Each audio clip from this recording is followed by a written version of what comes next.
buenas noches con todos los participantes, sean todos bienvenidos. Damos un gran saludo a los que nos se conectan desde Perú y de diversos países. Sean todos bienvenidos al curso Inteligencia Emocional para un mejor desempeño laboral y profesional, que está a cargo del ponente desde Colombia, el licenciado Alfredo Sterling, administrador de empresas de la Universidad Javeriana, Bogotá, Colombia. Es director de ventas de Coca-Cola Venezuela. Autor de los libros Los Mandamientos del Ejecutivo, Calidad en la Administración del Recurso Humano, La Magia del Liderazgo y la Neuromotivación. A continuación, estaría dando el pase al licenciado Sterling para que pueda comenzar. Licenciado Sterling, ya puede iniciar. Muchísimas gracias, señorita Mireya Pachas. Bienvenidos todos ustedes a esta capacitación de Capacítate Perú, enfocada a inteligencia emocional en lo laboral y profesional.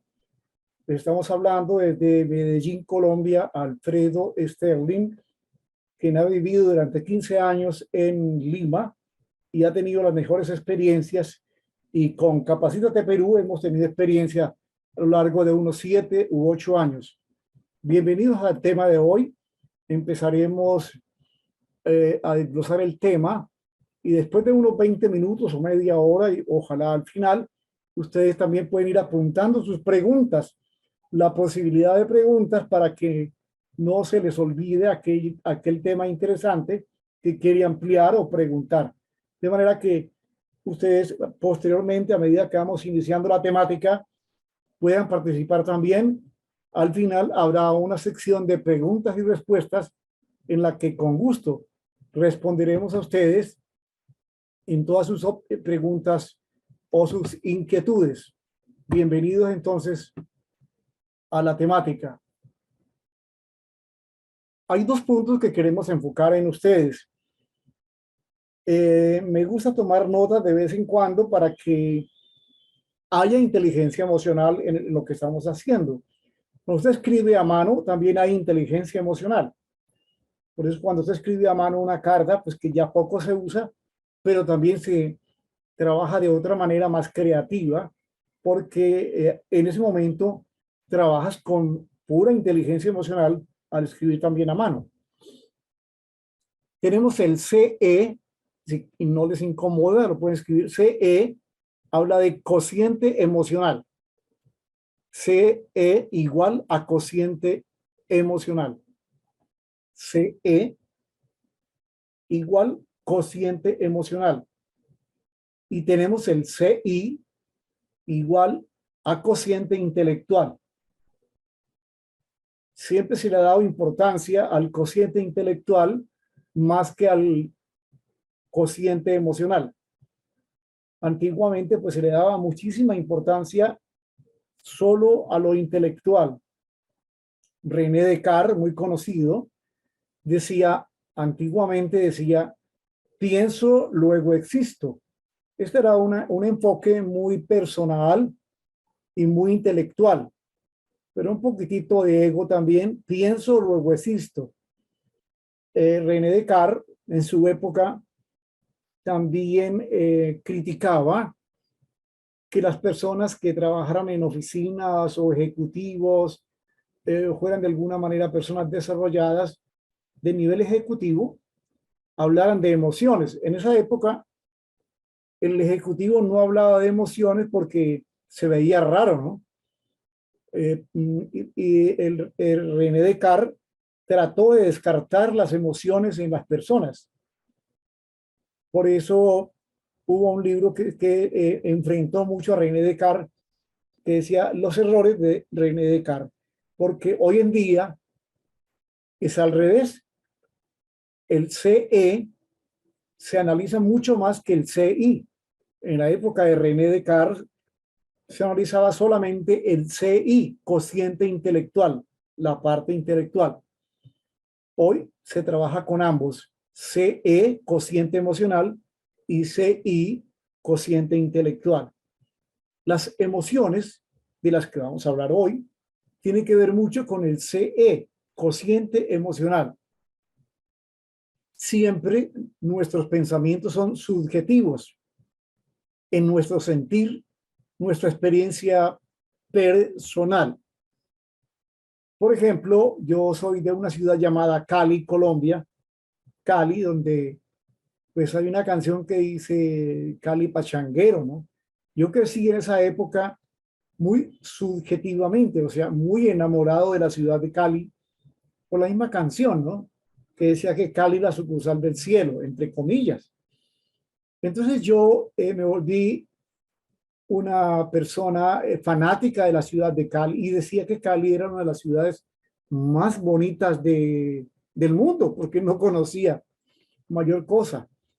Pero con el tiempo tuve la oportunidad de irme a vivir a Caracas, donde estuve viviendo 9 años, y observé Caracas, Venezuela, hermosa la ciudad, Caracas, y con los años me fui acostumbrando y ya cambié de concepto, ¿no?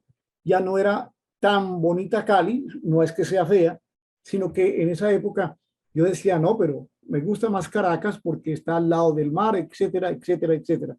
Caracas tiene un clima parecido al de Huánuco, en Perú, y a media hora tiene la Guaira, el mar, playas, arena blanca y el mar cristalino.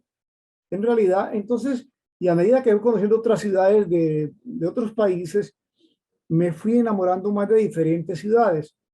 Entonces, por eso no hay que ser fanático de las cosas, de una sola cosa. Por eso decimos también, no mires el árbol, mira el bosque. Si quieres escribirlo, también te agradezco que lo escribas. No mires el árbol, mira el bosque. Nuestros pensamientos son subjetivos. El amor es subjetivo. El odio es subjetivo. La tristeza es subjetiva. La depresión, la angustia, la tristeza, el miedo. Somos una fábrica de emociones. Somos una fábrica de emociones. Entonces, esto es lo que tenemos que aprender a distinguir en inteligencia emocional. En el año 1995, Daniel Goleman escribe el libro Inteligencia Emocional. En esa época era presidente Bill Clinton, era el presidente de Estados Unidos. Bill Clinton dijo que no sea capaz de leer su inteligencia emocional, no podrá trabajar en mi administración. Prácticamente, pues, motivó a la gente a adquirir el libro. Y en realidad el libro le dio la vuelta al mundo. Yo lo vine a leer como a los 2 años porque tenía un ego muy grande y creía que yo sabía mucho de las emociones. Estaba muy equivocado, bastante equivocado. El ego le tiende las trampas más grandes a uno. Por eso aprender a conocerse uno mismo es parte de lo vital en este enfoque de inteligencia emocional. Por eso el mayor liderazgo es aprender a conocer nuestras propias emociones. A medida que conozcas tus propias emociones, puedes entender un poco más a la gente y a ti mismo. Las verdades, en comillas, en las discusiones siempre son subjetivas. ¿Quién cuando está enojado cree que tiene quien cuando está enojado no cree que tiene la razón? Por eso pelea la gente. Usted ve a una pareja de personas discutiendo, su hija con el enamorado o su hija con el esposo o su hijo con la esposa o la enamorada, usted pensará cuál de los dos tiene razón. Ambos, porque ambos tienen una razón subjetiva, emocional de sus adentros que la ha creado él mismo. Él mismo ha creado su propia emoción y la discute creyendo que es verdad, ¿no? Entonces, cada cual está metido en su parte emocional. Todo esto es subjetivo, subjetivo. Por eso les hago una sugerencia: no se case, no se separe, no se divorcie, no compre, no venda, no renuncie, no haga ningún negocio, ni material o económico o emocional, cuando está usted con emociones encontradas, porque usted no está en un momento real, consciente, no está lúcido. En realidad, cuando uno está deprimido, cuando uno está estresado, cuando uno está bajo la emoción negativa, es como si estuviera borracho y está borracho, emocionalmente está borracho. Por eso las verdades en las discusiones siempre son subjetivas. Creen que tienen la razón. Todos creemos tener la razón cuando estamos enojados. No escuchamos otros puntos de vista. Por eso trate de, lo mejor que le puede ocurrir a usted es evitar discutir. Las discusiones son como un vómito emocional. Las discusiones es casi está como perdido. Las discusiones es una falta de dominio. Las discusiones son una borrachera emocional, digámoslo así. Lo mejor que le puede ocurrir a usted es evitar discutir. Hay gente que tiene el hábito de discutir y es pésimo ese hábito. Es antiliderazgo. El líder de hoy no discute, comunica más tranquilamente cuando maneja la emoción. Entonces es bueno que entendamos que discutir es un hábito negativo, supremamente negativo. Escriban una palabra que les va a llamar la atención. Escriban adicción con doble C, adicción emocional. Adicción emocional. ¿Qué es adicción emocional? Adicción emocional se explica como, escribámoslo, algo que no podemos dejar de hacer. O sea, una adicción no solamente es la droga o el vicio, no. Una adicción es un hábito. Hay gente que tiene el hábito de discutir por todo. Están muy lejos del liderazgo. Hay gente que tiene el hábito de quejarse. Hay gente que tiene el hábito de vivir hablando mal de los demás. ¿Qué quiero decir esto? Hablar mal de los demás habla mal de ti. Hablar mal de los demás habla mal de ti. Hablar mal de los demás habla mal de ti. Entonces, lo primero que debemos de dejar es de discutir. Eso es adicción emocional. Hay gente que por todo discute. Y mientras menos cultura tiene, es más frecuente este tipo de personalidad. Una persona realmente más culta, ampliamente más culta, de mayor liderazgo, de mayor jerarquía, de mayor estructura emocional y profesional y académica, no tiene el hábito de discutir. Es lo mejor que le puede ocurrir a usted. Evite discutir al máximo y se dará cuenta cómo maneja las situaciones. Saber comunicarse es la parte importante, ¿no? Dice ahí, saber comunicarse es todo. Existen muchas personas expertas en algunas áreas o profesiones, pero no se llevan bien con nadie. Los demás quieren estar lejos, distantes. Por eso decimos muy frecuentemente, la gente no se va de sus empresas. La gente se va de sus jefes. La gente no se va de sus empresas. La gente se va de sus jefes. Hay empresas que tienen mucha rotación, que el personal no se amaña, no se adapta y no dura mucho tiempo en esa empresa. Algo anómalo hay ahí. Y el problema está en muchos directivos. Yo tenía el hábito hace muchos años de discutía por todo, porque creía que discutir era parte del liderazgo. ¿Cómo estaba yo de errado? Entonces creía que la gente que discute mucho era líder. Es al revés hoy en día. El líder discute poco, maneja mejor la comunicación. Una de las personas que me ayudó mucho en esto, uno de los personajes mundiales que me ayudó mucho esto de manejar el hábito de no discutir, de comunicarme más eficientemente, lo logré por ser un gran lector de Winston Churchill. Winston Churchill, como ustedes lo ven ahí, fue el inglés uno de los directivos ingleses más eficaces y de mayor liderazgo. Winston Churchill dijo esto en su hermosa biografía, dice, siempre sumando y nunca restando. Escribámoslo, por favor, no importa que esté ahí, lo hacemos para que tú lo recuerdes más y lo tengas dentro de tu rutina de liderazgo, que lo aprendas como material clave de tu liderazgo. Siempre sumando y nunca restando. Sume gente, no reste a nadie. Siempre sumando y nunca restando. Esto en la práctica te dará muchísimos resultados. Nosotros somos como una lancha de gran potencia, pero amarrada por nuestros conflictos internos.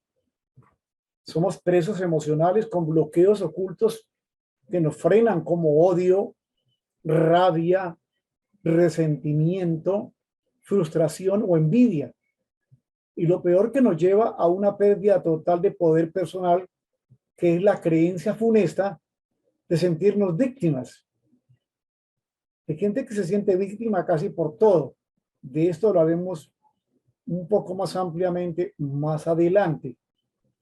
Sentirse víctima es lo peor que le puede ocurrir a una persona.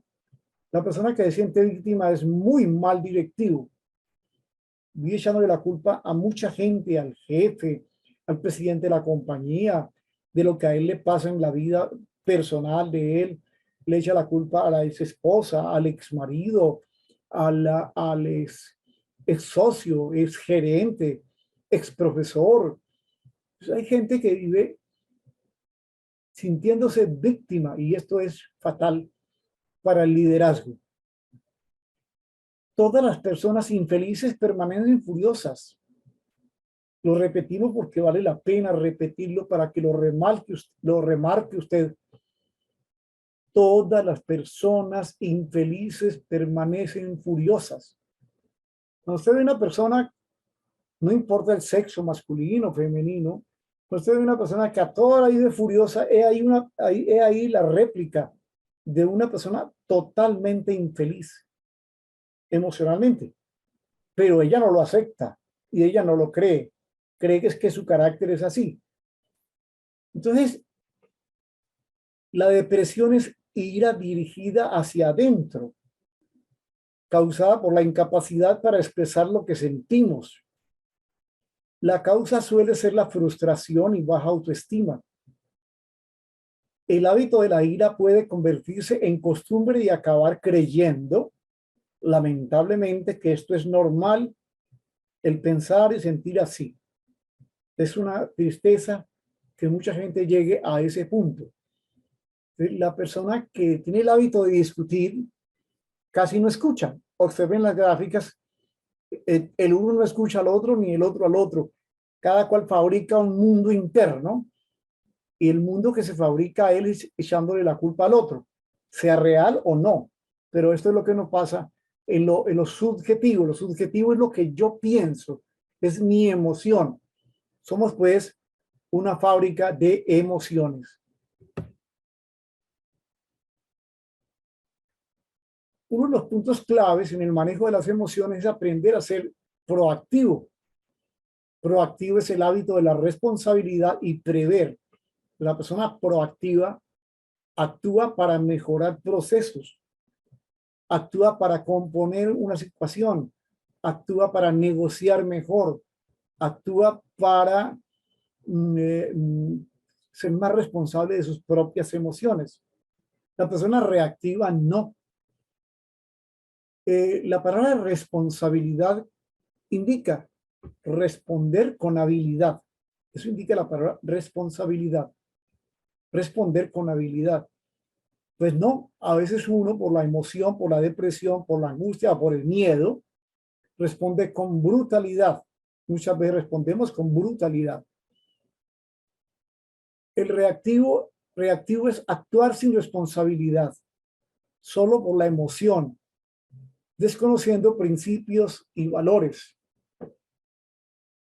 Ese es el reactivo. Actúa solo por la emoción, vive a la defensiva, por todo discute, no quiere corregir errores y es más, dice cosas que uno se sorprende. Yo las decía, así soy yo y no voy a cambiar.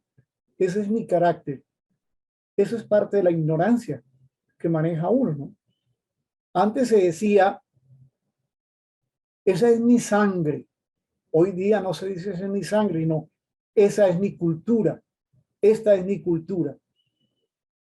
Todas estas partes que tenemos en el carácter, en la manera de actuar, en las emociones, esto no es congénito, esto no es hereditario.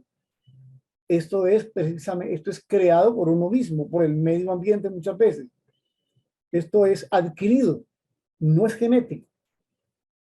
Entonces, las personas reactivas vienen discutiendo, por todo discuten, por todo se enojan, usan un tono de voz alto, amenazan, agreden, con facilidad discuten. Esa persona es reactiva y no le gusta corregir errores. Ya algo muy más delicado es que la persona reactiva nunca acepta un error, es incapaz de pedir disculpas. Cuando conozcas a personas que piden disculpas, he ahí una persona de mucha inteligencia emocional. Una persona muy líder hace eso. Cuando usted pide disculpas y en público, usted queda como un señor o como una señora, como una dama, como un caballero. La persona que pide disculpas es una persona que quiere no afectar a los demás. Una persona que pide disculpas tiene calidad humana, tiene espiritualidad, tiene bondad, tiene principios. Una persona que pide disculpas es muy valiosa en una empresa, en un matrimonio o en una compañía, en cualquier puesto. Y si usted es capaz de pedir disculpas en público, le felicito. Es una prueba mayor de liderazgo y de inteligencia emocional. Proactivo, hábito de la responsabilidad y prever. Actuar por los valores y no por los sentimientos a toda hora. Es muy conocido el caso de Mike Tyson, un boxeador americano, que se encontraba en el ring con su contendor, pero el contendor le dijo una ofensa al oído adrede para desquiciarlo emocionalmente y lo logró. Mike Tyson le partió la oreja, le mordió la oreja y se la partió. Esto le costó $3 millones a Mike Tyson más la suspensión. Caro el mordisquito, ¿no? Caro el mordisquito. Entonces es bueno entender que el mayor liderazgo está en aprender a manejar nuestras propias emociones, porque estamos sujetos a cualquier emoción negativa. Porque es que el cerebro primitivo tiene más de 500 millones de años. 500 millones de años. Eso se habla del cerebro reptil. 500 millones de años. Y el neocórtex, que es el lóbulo frontal, que hoy nos da mejor raciocinio y que nos da una capacidad de observar más, tiene 3 millones de años. El neocórtex, el nuevo cerebro, 3 millones de años. Entonces, por eso tenemos que estar alerta a las emociones, porque en realidad estamos presos fácilmente de las emociones con las que hemos crecido en nuestro medio ambiente y podemos cometer gravísimos, gravísimos errores. Tipos de liderazgo. El creativo e innovador, proactivo. Agregando valor con enfoque de futuro y trabajo de equipo también. Hay que desaprender el liderazgo reactivo, problemático, que amenaza, que mete miedo, que vive a la defensiva. Es que yo soy aquí el directivo, es que yo mando más que usted, es que yo he estudiado más que usted, es que yo sé más que usted. Todas estas ridiculeces las hace y las dice una persona que está escasa de inteligencia emocional, que es pobre en su comunicación, que es pobre en habilidades blandas. Es estático, impositivo o por posición. Es decir, la persona que cree que el liderazgo es la posición. El liderazgo de hoy día no es la posición, es la calidad de persona que hay ahí. O sea, hoy ser líder no por el hacer, sino por la calidad de persona que es. Y vive con enfoque del pasado, el reactivo, ¿no? El reactivo es una persona que espera que le den importancia para poder él dar la suya. Algunas damas que me están escuchando y algunos jóvenes que han disgustado con su enamorada, algunas veces dicen, un amigo o una amiga le dice, bueno, ya, habla con tu enamorada, ya llevas como un mes sin hablarle. No, si no me llama, no la llamo. Si no me llama, no le llamo. Así es el reactivo. El proactivo es al revés, actúa, demuestra su calidad humana, demuestra su madurez emocional y es por eso es proactivo. Actúa para mejorar procesos. El reactivo recuerda con rabia errores o experiencias pasadas. El reactivo vive de su pasado y rechaza el cambio y le echa la culpa al mundo. Este está preso mentalmente. Inteligencia social y emocional. Quiero hablarles a ustedes sobre algo de inteligencia social, que también es otro de los descubrimientos y los aportes de Daniel Goleman. Escriban esta palabra que les va a llamar la atención. Protoconversación. La repito. Protoconversación. Protoconversación. ¿Qué es protoconversación?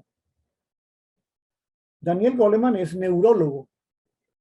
Es un periodista, es neurólogo y como lo ven, es un experto en psicología también. Es un hombre muy estudiado, muy reconocido en los Estados Unidos. Vivo todavía y es una persona muy valiosa. Daniel Goleman nos explica por qué ciertas personas son más sociables, más comunicativas, menos tímidas y de mejor relación.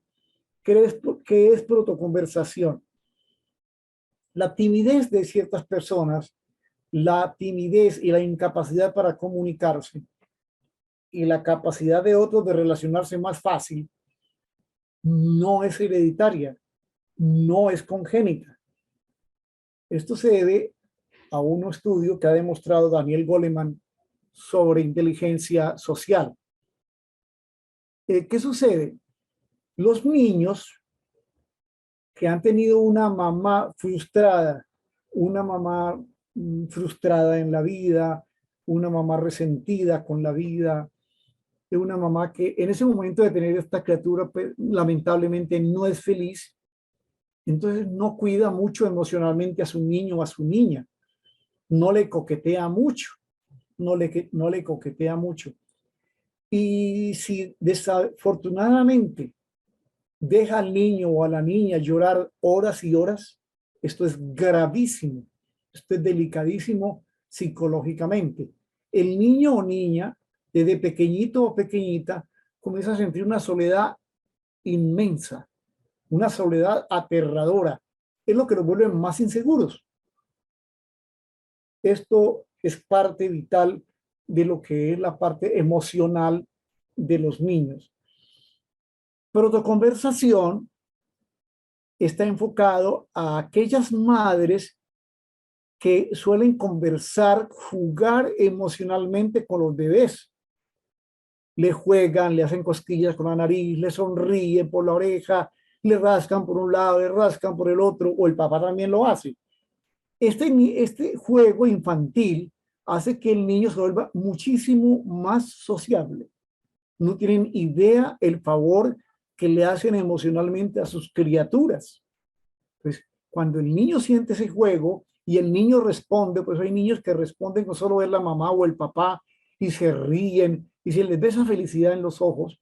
Ese niño está alimentado en una excelente comunicación del papá hacia él o de la mamá hacia él. Eso se llama protoconversación y es inteligencia social. Ese niño entonces se ríe por todo, entiende las señas del papá, de la mamá.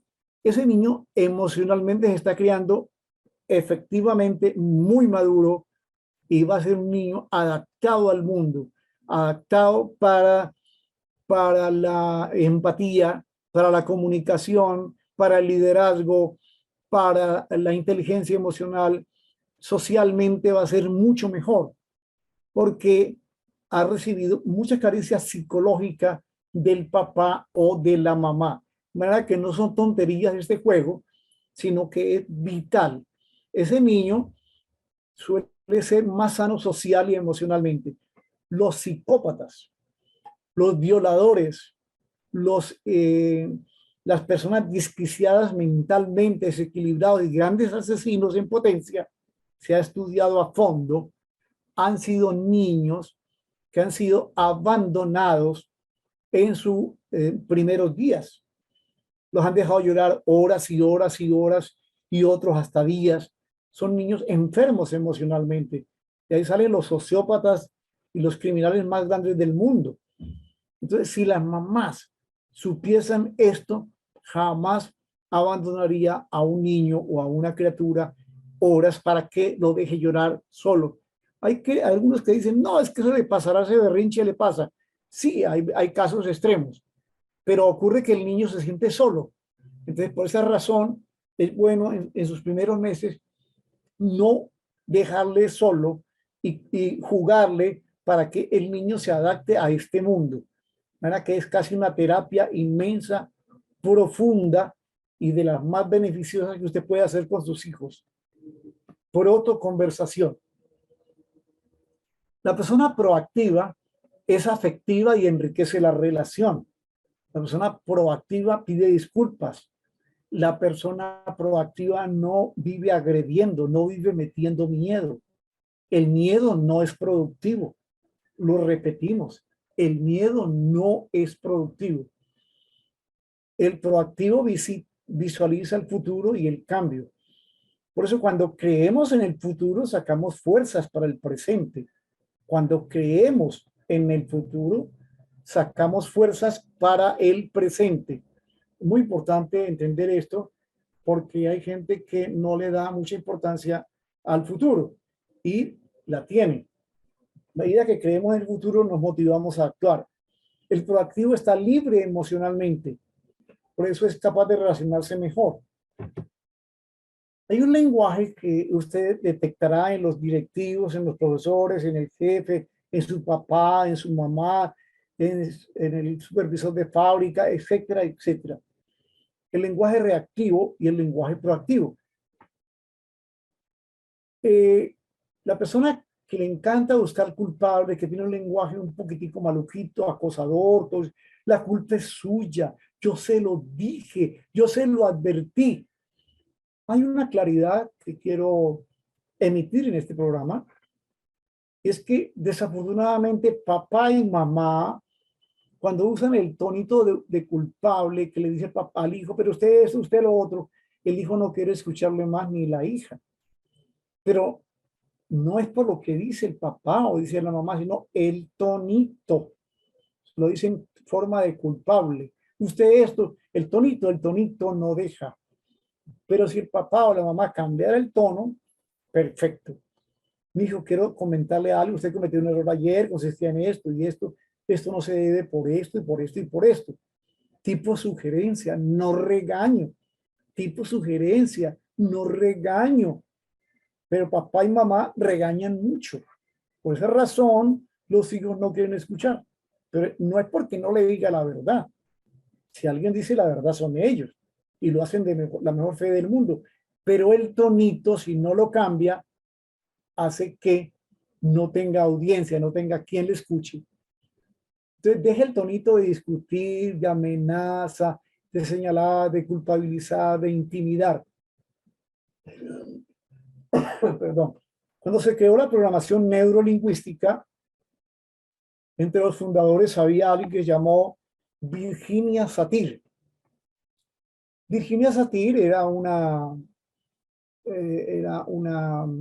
psicóloga extraordinaria, Virginia Satir. Entonces trataba a sus alumnos, a sus pacientes, digámoslo así, con gran respeto. Y aunque algunos le hablaron de errores y horrores que llegaron al incesto, algunos llegó a matar a algún familiar, cosas gravísimas. Virginia Satir nunca lo hizo sentir culpable, lo manejaba con altura, manejaba eso súper bien. Pero la gente por eso confiaba mucho en Virginia Satir y le confiaba muchas cosas y ella en realidad ayudó a muchísima gente. Entonces se le pagó a ella para que su método lo dejara copiar para que otros profesores hicieran lo mismo en la terapia y su libro también, y no surtía efecto con otras personas. Y luego se descubrió cuál era la clave. La clave era que Virginia Satir no hacía sentir mal a nadie, no culpabilizaba a nadie cuando mostraba un error. Sabía mostrar el error sin hacerlo sentir culpable, sin hacerlo sentir inferior, sin hacerlo sentir mal. Es todo esto un arte en la comunicación y es lo que queremos que usted aprenda también con la gente que va a manejar. Lenguaje proactivo. No busque culpables sino soluciones. El proactivo busca soluciones. El reactivo busca el culpable. Siempre usted lo oye, la culpa es suya, la culpa es suya, la culpa es suya. El proactivo no resta, suma, o sea, muestra el error sin herir al otro. Muestra el error sin herir al otro. Yo le diría a usted, duro con el error, suave con la persona. Duro con el error, suave con la persona.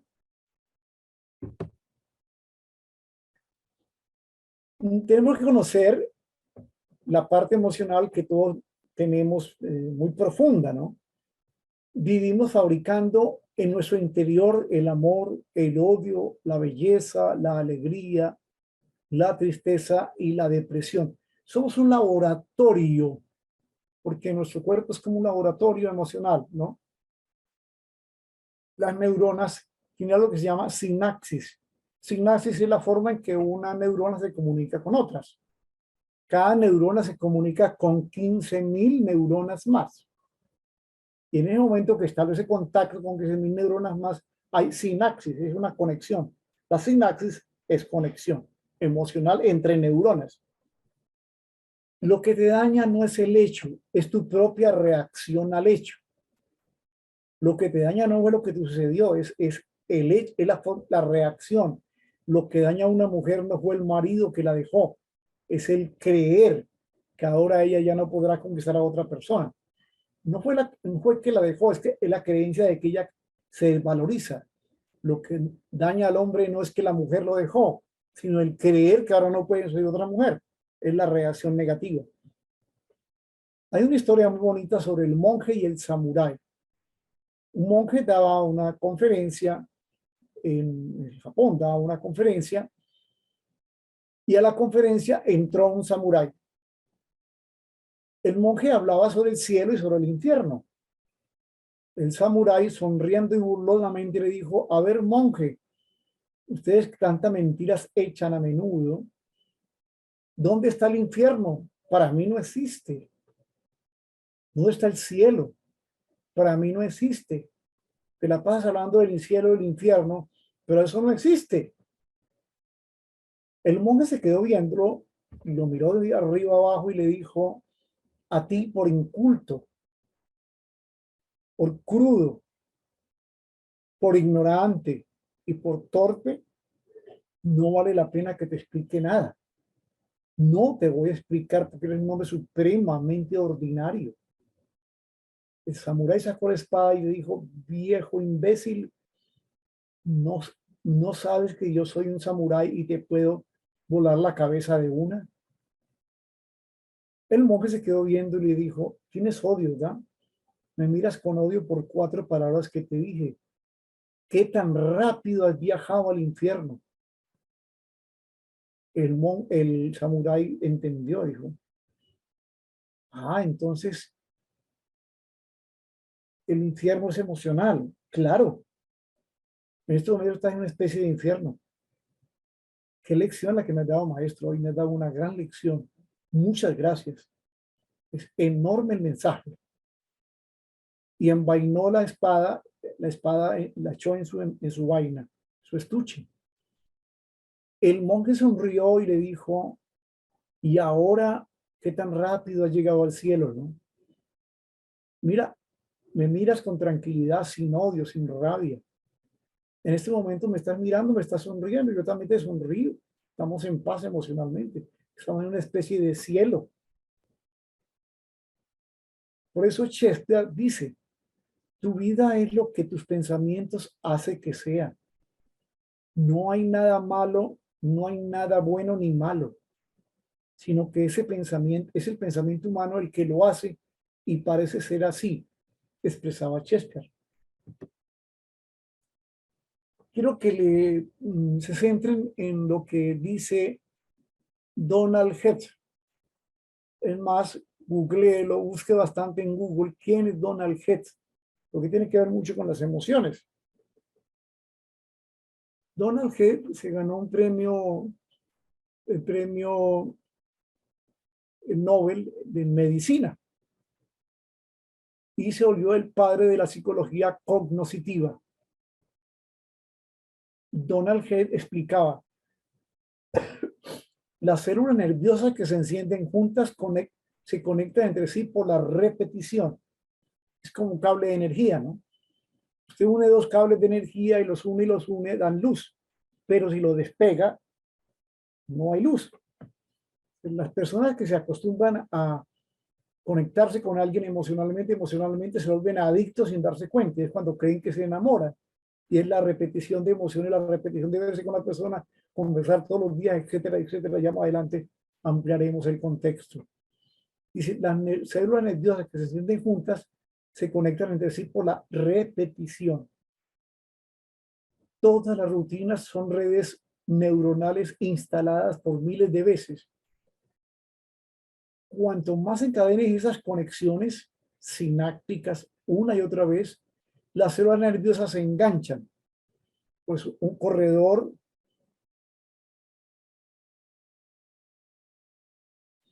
la gloria neuronal y excelencia personal solo ocurren con la repetición. Pues usted ve los atletas, los deportistas repiten, repiten, repiten con una emoción y un ejercicio y sus células, células nerviosas, sus neuronas se conectan entre sí. Hay algo que se llama neurorigidez. ¿Qué es la neurorigidez? Es la gente que escucha a medias, que no se conecta para escuchar al otro. En este momento hay muchos que están con neurorigidez, hay algunos que están viendo televisión, otros están en la hamaca, otros están acostados, otros están mirando para allá, otros están distraídos, están escuchándome a medias. Eso es neurorigidez. Miren este cerebro que está allí, las células, las neuronas, medio se comunican, porque la persona que está escuchando ahí en este dibujo que hay, conecta una parte de las neuronas, no conecta todas las partes. Cuando uno escucha a medias, cuando alguien le dice, pero mírame, escúchame, usted dice, sí, estoy escuchando, pero en realidad no. Entonces, es porque no hay una reunión de neuronas donde graban las cosas, donde se entiende, donde se atiende, porque uno aprende desde adentro, con la emoción. Pero veámoslo de diferentes maneras. Ahora les voy a explicar, esto es neurorigidez y esto que les voy a mostrar ahora es neuroplasticidad. Miren, neuroplasticidad, las neuronas se reúnen más, pensar de distintas maneras, hay más concentración, más capacidad de reunir las neuronas y acá hay menos atención a lo que otra persona dice. Supervivencia. Este atleta que ustedes ven en la gráfica izquierda va trotando, tal vez lleva mucho tiempo trotando en este campeonato que está haciendo y va cansado. Parece que el cerebro le dijera, descansemos, descansemos, está muy cansado. Pero él conoce algo del cerebro porque el cerebro es perezoso. Óigase bien, el cerebro es perezoso porque al cerebro no le interesa gastar energía, le interesa ahorrar energía.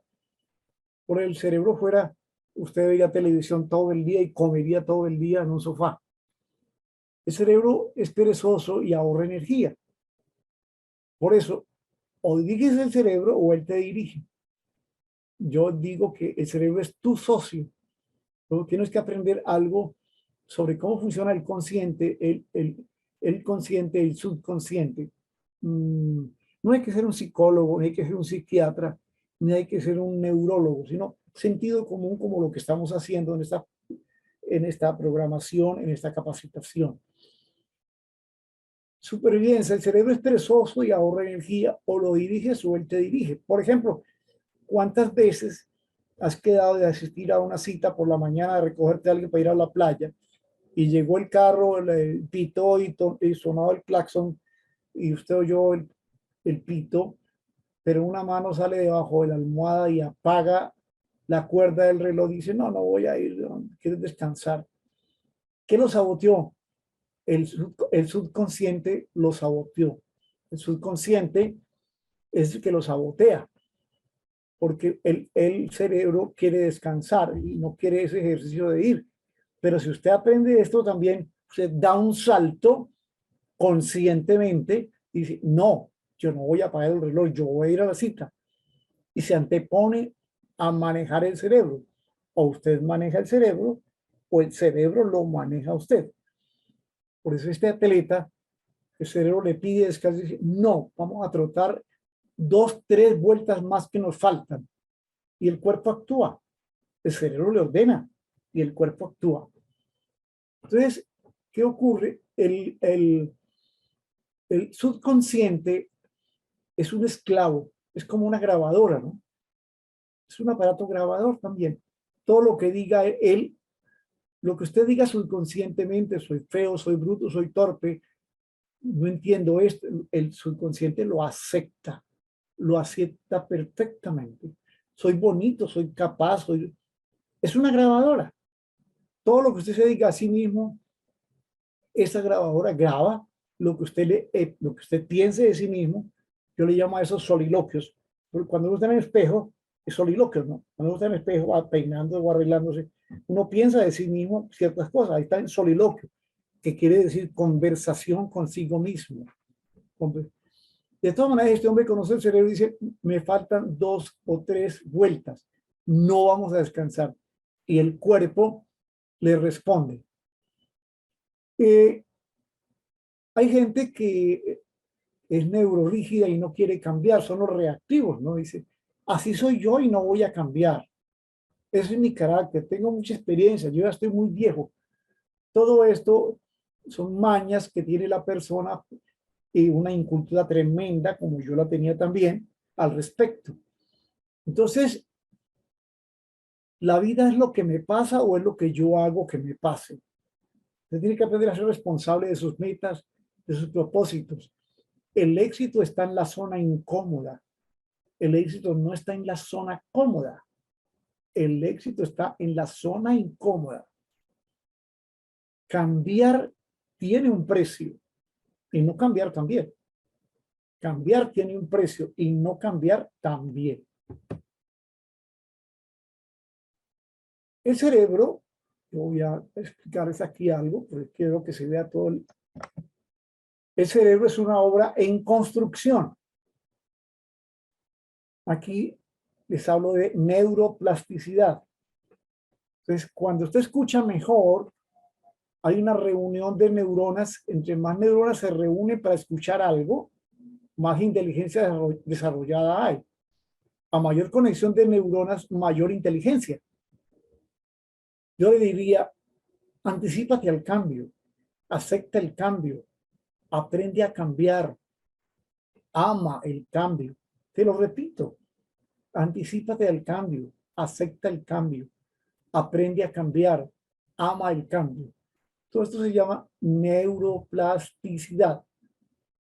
Pensar en distintas maneras, pensar de distintas maneras a la de siempre, a las de siempre. Crear carreteras neuronales o nuevos circuitos para el cambio biológico. ¿Eres parte de la solución o parte del problema? Tienes que tener un constante pensamiento de cambio y evolución. Entonces, cuando tus neuronas captan más, cuando te concentras más, cuando escuchas mejor, es cuando asimilas y logras lo que se llama neuroplasticidad. Un periodista le dijo a Steve Jobs,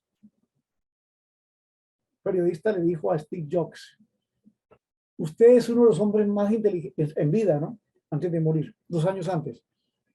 Usted es uno de los hombres más inteligentes de los Estados Unidos. Usted es un cerebro privilegiado. Steve Jobs le dijo, no, no es así. Yo tengo un cerebro igual al suyo. A mí no me ha ayudado tanto el intelecto, sino la emoción. Aquí donde quiero que ustedes manejen todo esto. Maneje el CE, el cociente emocional. Y también le dará casi los mismos resultados que el CI, cociente intelectual. Entonces, Steve Jobs dijo, no, yo soy un hombre que he fracasado en muchas cosas. Me abandonaron muchas mujeres, me abandonaron muchos amigos, me abandonaron socios. Me dijeron que yo era muy inteligente, pero era muy loco y que era improductivo y que tal vez yo era un loco. Yo estuve a punto de creerlo. Yo era un hombre que subía y bajaba como viviera en un carrusel emocional, en una montaña rusa. Pero cuando uno de mis inventos, una de mis firmas comenzó a dar resultados, comencé a entender que no estaba loco, que estaba súper bien. Entonces, Steve Jobs dijo, solo se aprende aquello que se ama. La creatividad es hija de la pasión. Esto te lo da todo el CE. Si tú admiras el talento de otras personas es porque tú también lo tienes guardado, dormido. Si admiras el talento en lo que sea de otro es porque tienes dentro cómo valorar ese talento. También está en ti dormido, sino cómo aprecias aquello. Lo aprecias porque lo sientes. Y lo sientes porque lo tienes, ese talento, pero dormido. Por eso Steve Jobs dijo, la emoción es ingrediente vital. Por eso en los colegios, en las universidades, en las academias, en las empresas se debe valorar la emoción de los empleados, porque ahí hay creatividad. Steve Jobs dijo, cuando el corazón se enciende, el cerebro decide. El talento está en el corazón. Se aprende desde adentro. El corazón tiene sabiduría interna, dijo Steve Jobs. El corazón tiene 40.000 neuronas. O sea que es un cerebrito también. El corazón no es una parte sentimentaloide nomás. El corazón tiene 40.000 neuronas. El miedo nos reta al cambio, abriendo los nuevos circuitos neuronales, explicaba Steve Jobs. Es bueno que entienda usted, cuando el corazón se enciende, el cerebro decide. El talento está en el corazón. Entonces, cuando hay gente que estudia estos temas, dice, pero ¿en cuánto tiempo cree que puedo aprender? Deme un libro para yo aprender rápido. No hay nada rápido. Deje de creer en lo instantáneo. Todo es un proceso. Todo es un proceso. Ramón y Cajal era un científico, ¿no? Ganó premio Nobel también de medicina por su observación sobre cómo funcionan las neuronas, las emociones. Ganó un premio Nobel de medicina y dijo lo siguiente Ramón y Cajal. El momento del salto emocional e incertidumbre se produce cuando una persona se excita, se emociona. Recuerden la palabra eureka de tiempo atrás. Era cuando la persona que estaba bajo búsqueda de algo encontraba la razón. En ese momento decía eureka, se emocionaba. Y era porque había también choques eléctricos y químicos en el bosque neuronal. Esto se llama sinapsis. Las neuronas se localizan y dan un efecto que no se tocan. Contactos numerosos y se logra mayor irrigación de sangre en la zona prefrontal, llegando a lograr las nuevas células madres que se convierten en neuronas, en nuevas neuronas, células madre. Por eso decía Ramón y Cajal, toda persona podría ser arquitecta de su propio cerebro, y lo es, en cierta manera. Ramón y Cajal sostuvo esto. Cuando una persona está comprometida, a su cerebro no le queda más que encenderse, porque actuar, cuando una persona está comprometida con sus emociones. Esta es la parte del CI, habilidades duras, y también el CI, cociente intelectual. Y Esas son las habilidades duras. Pero ¿cuáles son las habilidades blandas? Y es el cociente emocional. El CE, cociente emocional, habilidades blandas. Y esto es cociente emocional. Y esto es lo que estamos hablando de inteligencia emocional. Es la persona que maneja la empatía, controla la ira, la comunicación, la sensibilidad, la toma de decisiones, la flexibilidad, la tolerancia al cambio, la asertividad, que es lo mismo que la proactividad y la honradez. De empatía, quiero que se lleven un recuerdo muy bueno de el ejemplo que da de empatía Gandhi. Todo el mundo sabe quién es Gandhi. Gandhi, cuando estaba en la India, Gandhi una vez se sube a un tren y al subirse a un tren que arrancó, se le cayó una pantufla, una chancla, como le llamamos. Se le cayó una. Cuando se le cayó una chancla, entonces rápido se quitó la otra chancla del otro pie y la tiró a la carrilera. La otra, la que le quedaba en un pie. Entonces los amigos se rieron y le dijeron, ¿estás loco? ¿Por qué haces eso? Y le dijo, no, es que la persona que encuentre esa chancla o esa pantufla, una chancla o pantufla no le va a servir, pero dos sí. Y yo también no hago nada con una chancla o pantufla.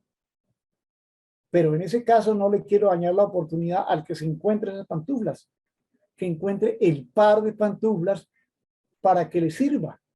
Esto es empatía, una capacidad de empatía asombrosa.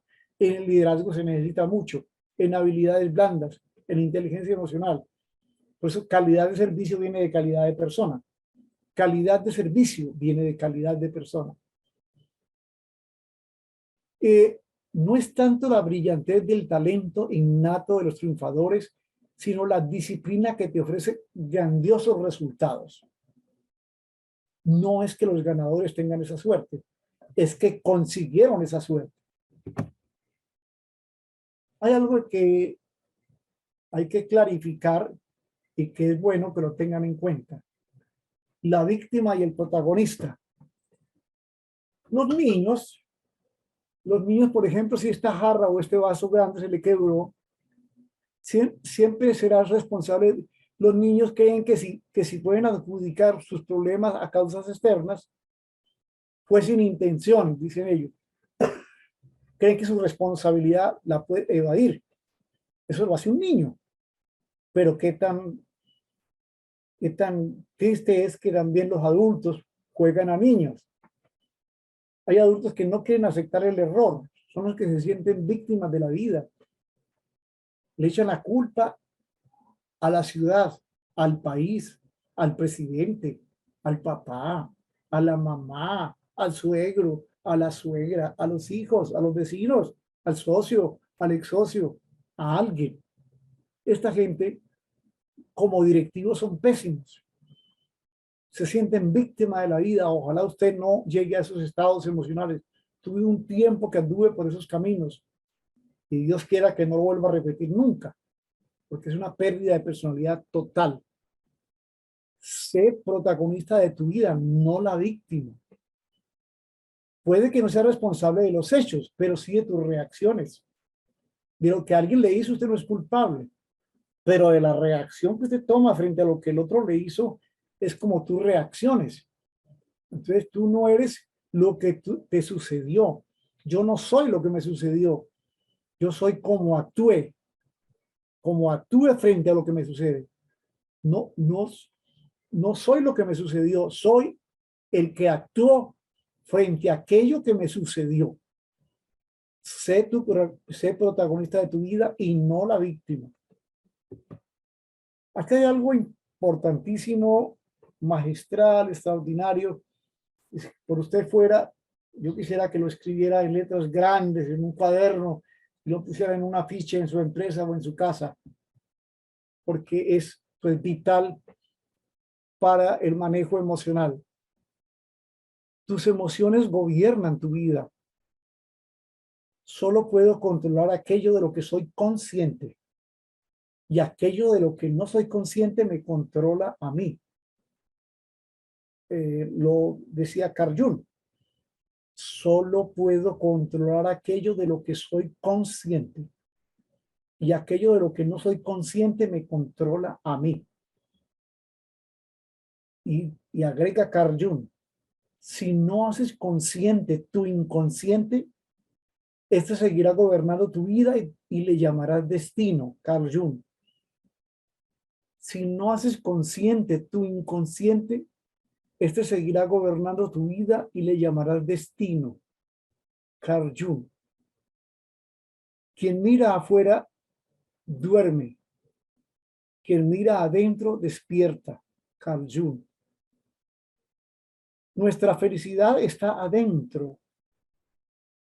Nuestra desgracia también. Para recuperar el poder personal hay que renunciar al victimismo. Lo repetimos. Para recuperar el poder personal hay que renunciar al victimismo. Todos nuestros dolores morales son autoinfligidos. Óigase bien. Cuando usted dice yo soy un imbécil, yo soy un idiota, yo esto, yo lo otro, yo no valgo, usted mismo está autocastigando. Nadie se lo ha dicho. Usted se lo está asegurando en un soliloquio. Todos nuestros dolores morales son autoinfligidos. Es una conversación con uno mismo. Esto es genial descubrirlo, observarlo y participar de despertar en ello.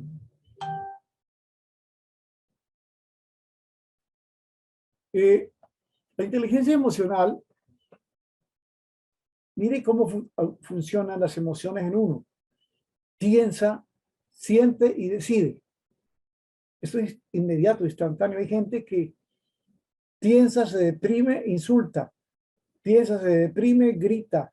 Piensa, se deprime y discute por todo. Es algo que no puede dejar de hacer, son hábitos que tenemos. Esto se llama adicción emocional. El 85% de nuestras decisiones son emocionales. En cierto sentido, actuamos inconscientemente de forma automática. Por eso usted ve personas que viven furiosas, personas que por todo se enojan, que por todo se irritan. Son personas que viven en automático, pero ya no me dan cuenta. Y trata uno de explicarles y se complica la vida porque no aceptan. Esto quiero explicarlo, esa parte emocional en el trabajo, ¿no? Tu éxito profesional no garantiza tu éxito personal. Hay gente que entra a la empresa con un gran químico, un gran matemático, un gran contador, un gran auditor, y lo es. Profesionalmente lo respetan, pero como persona tienen pereza. Apático, petulante, engreído, distante, discrimina a la gente, casi no conversa con ellos, se siente superior. Entonces esta persona puede que profesionalmente tenga mucha capacidad, pero no ha llegado al liderazgo porque no se ha integrado. Pero Ricardo Perreda, un mexicano a quien yo admiro mucho, pude asistir a 3 cursos que él dictó en México y yo quedé maravillado. Se llama Ricardo Perret. Pero tu éxito personal sí garantiza tu éxito profesional. Si usted puede entrar a una empresa y triunfar como profesional de entrada demostrándolo, hacia al revés. Tu éxito personal, amigabilidad, sencillez, capacidad de aprender de todos los demás, darle importancia a los demás, aprender de los demás. Usted se gana la voluntad de la gente. Pero tu éxito personal sí garantiza tu éxito profesional. Por eso, entrar con el éxito personal es mejor que entrar con el éxito profesional. Porque el éxito personal garantiza, abre puentes abre comunicación y usted se gana a la gente.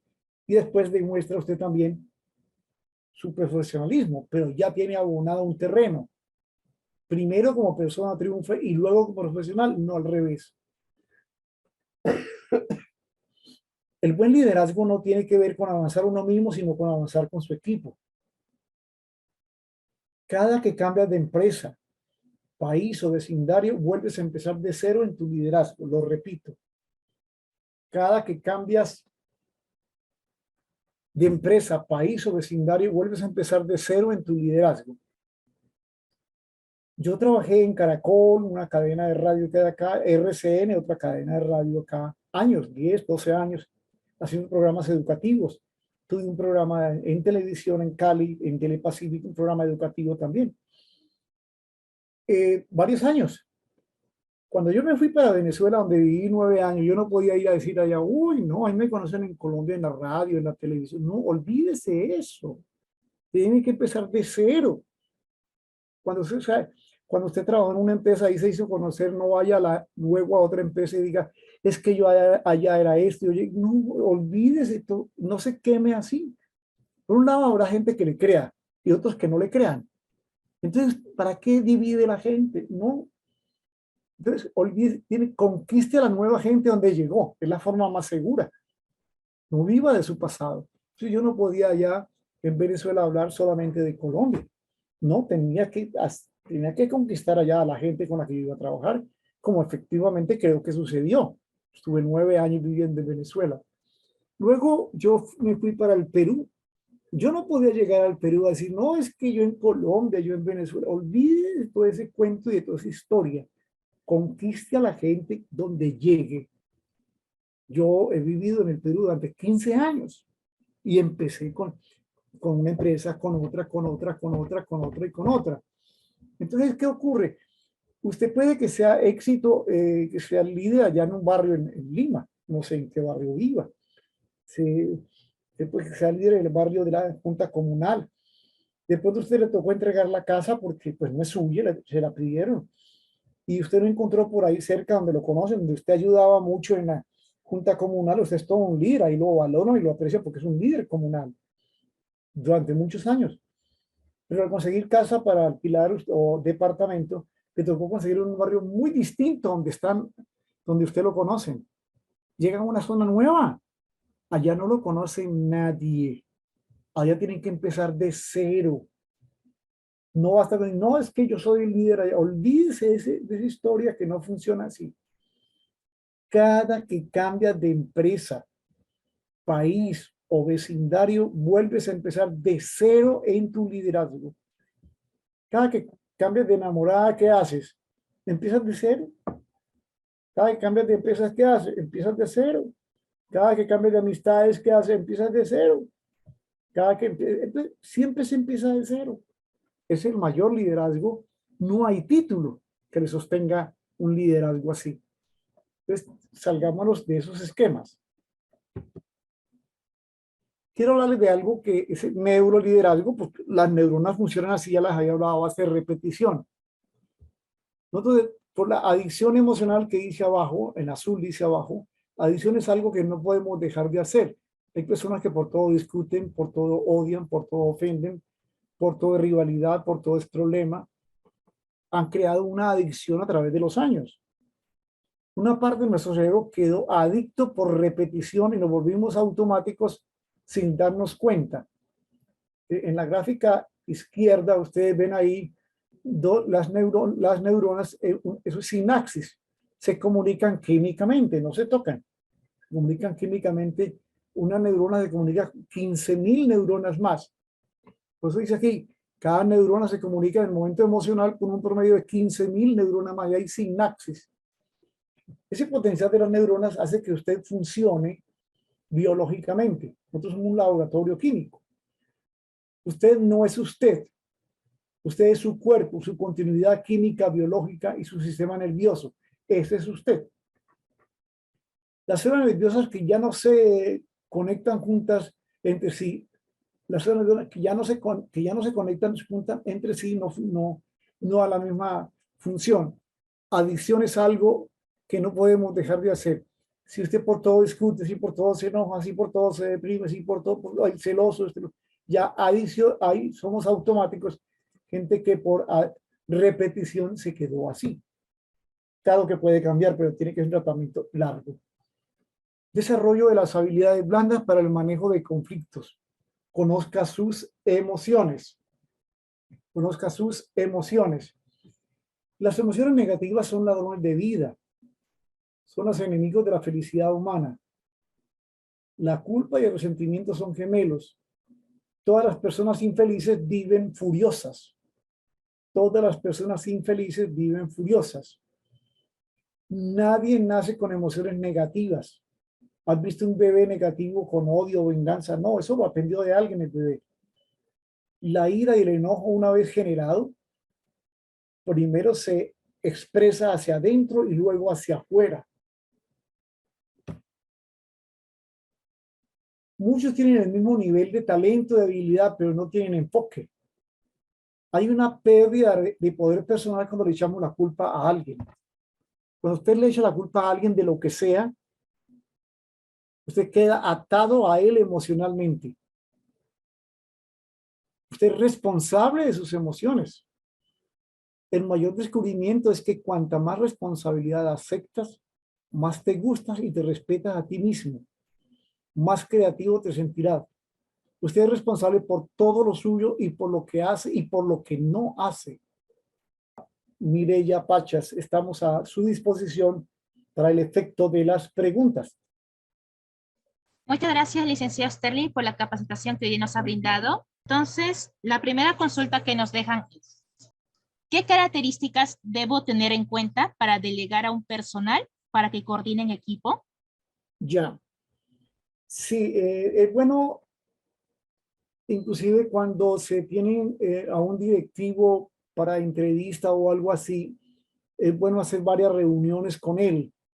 Hay empresas, yo conocí algunas empresas con las que trabajé con ellos, tenían la costumbre de hacer entrevistas con el ejecutivo clave en un restaurante, en una cafetería, en otro sitio, le cambiaban de sitio para ver cómo respondía porque había cambio de personalidad, él depende el sitio.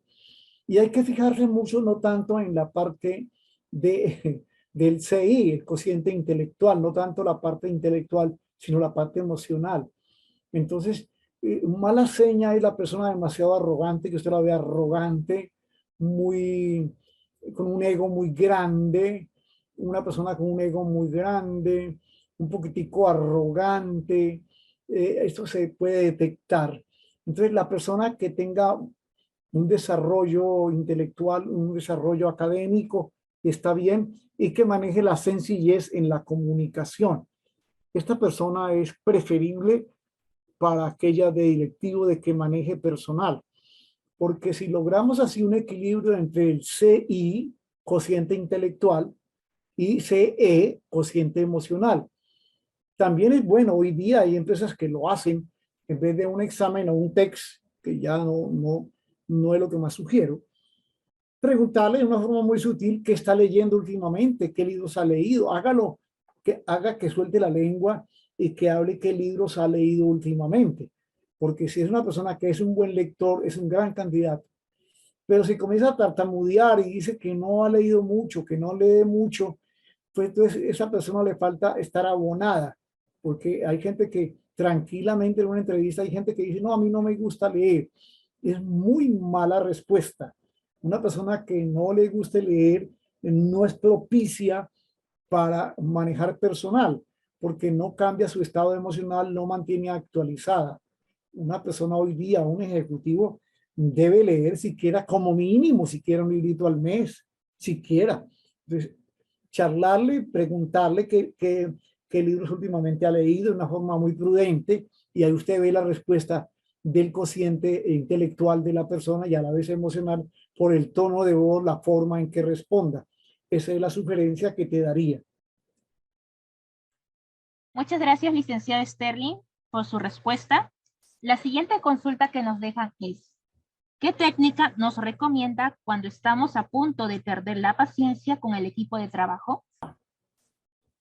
Pues yo no diría que una técnica, sino abonarse a aprender a manejar las emociones. Yo quiero que esto no es automático, es una cuestión de proceso, y como sé que ustedes están interesados en esta capacitación con Capacítate Perú, quiero que lo miren como algo de proceso, y les voy a dar entonces unas referencias y les voy a recomendar unos libros para que ustedes en esto se pongan al día y en realidad puedan con el tiempo ser bastante eficientes en esto.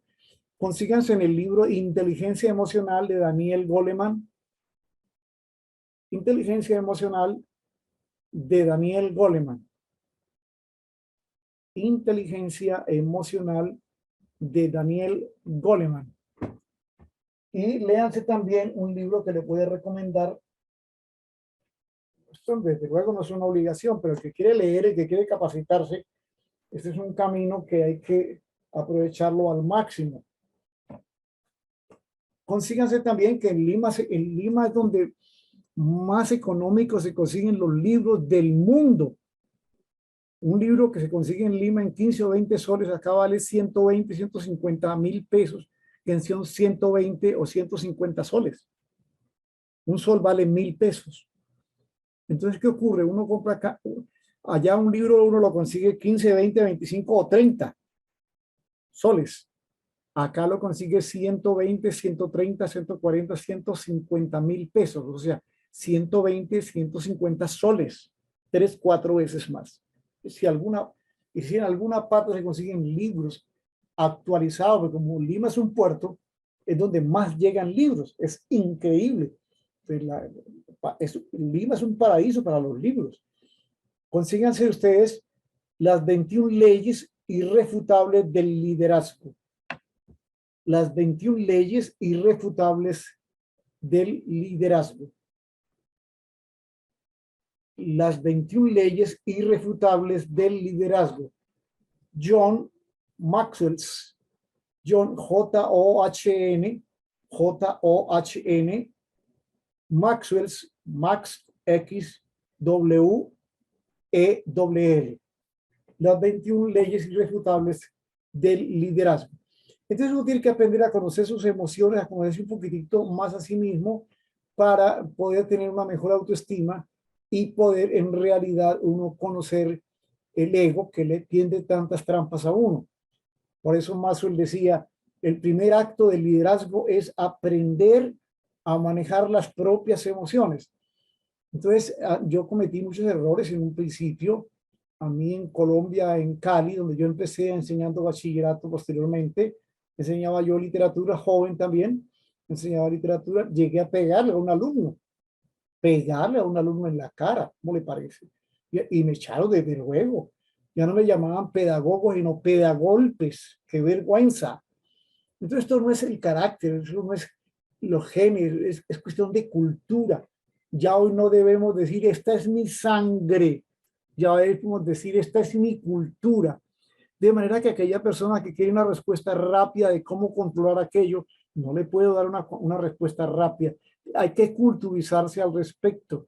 Por lo tanto, como un gran directivo que usted va a hacer, le hace siquiera un libro mensual, siquiera como mínimo un libro mensual.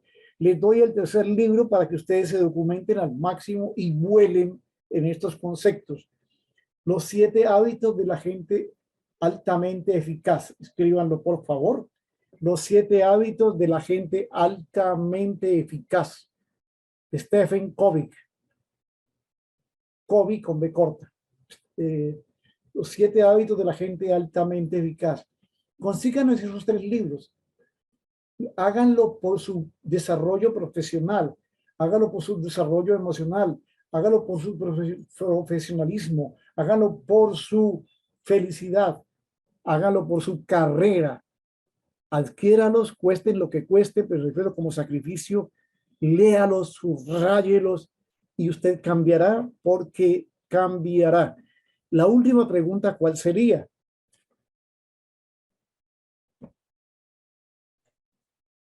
Muchas gracias, licenciada Sterling, por su respuesta. Al parecer no hay más consultas, entonces estaríamos cerrando la ronda de preguntas.